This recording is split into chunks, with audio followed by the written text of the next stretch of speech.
அன்பு நண்பர்கள் அனைவருக்கும் வணக்கம். கொல்லிமலையில் இருந்து சங்கர். இப்போது தென்னமரத்தினுடைய ஆறாவை பயன்படுத்தி உடல் பலத்தை கூட்டி உடலை இளைக்க வைப்பது எப்படி என்று இப்பொழுது பார்ப்போம்.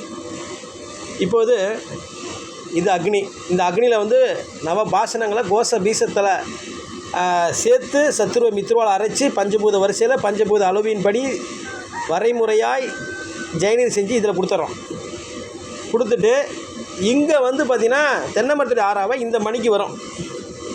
இந்த மணிக்கு தான் இங்கே ஆறா ப்ரொடக்ஷன் ஆகும். ப்ரொடக்ஷன் ஆகிட்டு அந்த கல்லுக்கடியில் ஒரு மணி இருக்குது. அந்த மணி வழியாக எந்த நபருக்கு போகணுமோ அங்கே போகும். இப்போ தென்னை மரத்துலேருந்து எப்படி ஆறாவை ரிசீவ் பண்ணுறோம் அப்படிங்கிறத இப்பொழுது நீங்கள் பார்க்கலாம். சோடியம் பெட்டாமை சல்ஃபேட், அதாவது சல்ஃபரும்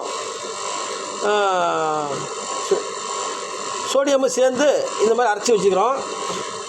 சோடியம் பெட்டாமை சல்ஃபேட்டாகவும் கிடைக்கிது. இது எடுத்து சாரத்தோடு சேர்த்து ஜெயநீர் செஞ்சு இதில் பார்த்திங்கன்னா இதில் உள்ளே வச்சிடறோம். அது கோழிக்கு தீனி. இந்த மருந்தை இதில் ஏற்றி இதை உள்ளே வச்சுட்டு மருந்து தெரியுது பாருங்கள்.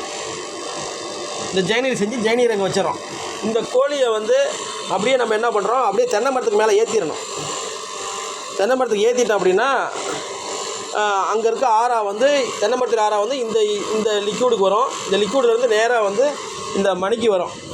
இந்த மணிக்கு இந்த உள்ளே இருக்க மருந்தோட மிக்ஸ் ஆகி ஆறா ப்ரொடக்ஷன் ஆகி அந்த செங்கல் கடி இருக்க மணி மூலிமா யாருக்கு அனுப்பணுமோ அங்கே போயிடும். இப்போ இந்த கோழியை எப்படி தென்னை மரத்துக்கு மேலே ஏற்றுறோம், அங்கேருந்து எப்படி ஆறா வருது அப்படிங்கிறத பாருங்கள். இப்போ மருந்து கோழி தென்னை மரம் ஏறது தயாராகிருச்சு.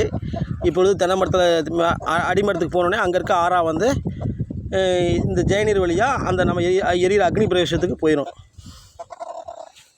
ஏது பாருங்கள் தென்னை மரம்.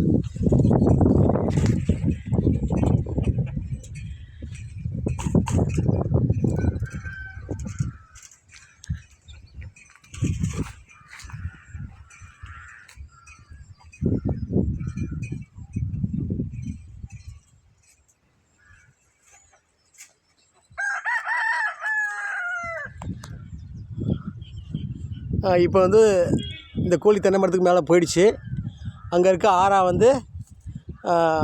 அந்த ஜெயநீர் வழியாக அந்த அக்னிக்கு வர ஆரம்பிச்சிருது.